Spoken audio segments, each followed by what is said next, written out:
Porque el aire dos garmos estió a suya reyal cambra, a suya corona alta, porque a suya canta la cantón y la besón tronadas, la sintión as flors perditas, porque a suya casa solo estió a pobra espelunga das fadas, a suya luz candeletas de sueños.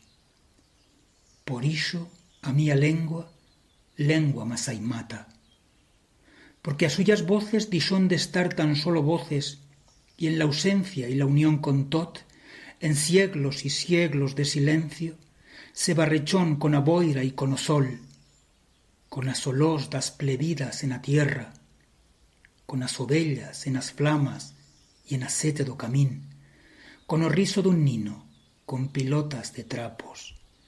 As suyas voces crexión como a flor de nieu, en os cinglos oblidatos. Porque a suya voz estió voz d'agora y de present y d'infinito, y no de buegas ni de fuerza, ni de foscos pensamientos.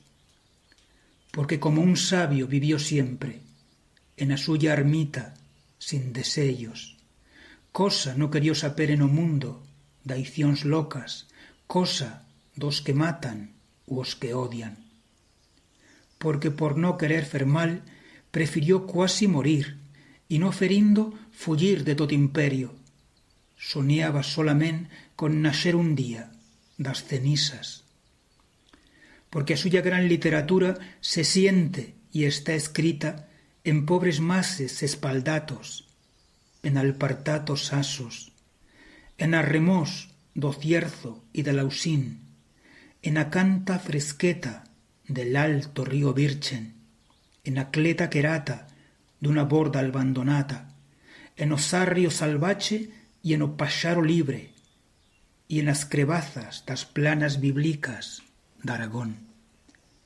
Porque estión pastós y altarias, y selvas habitatas por Amachia, o suyo naxedero de parolas, porque a mía lengua estando alta se tornou humilde como val, a más baxa e a más funda das vals. As suyas parolas son parolas d'augua viva, puyando dende a radiz da nuei. Porque a mía lengua s'abaxó dica lo escarnio de tantas y tantas lenguas bien vestitas, y as suyas parolas, estando as más politas, endurón dignas o fuet y tanto fiero riso.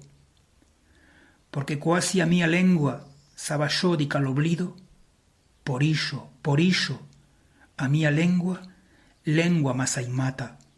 Sí, aragonés da mía alma, lengua mas ai mata.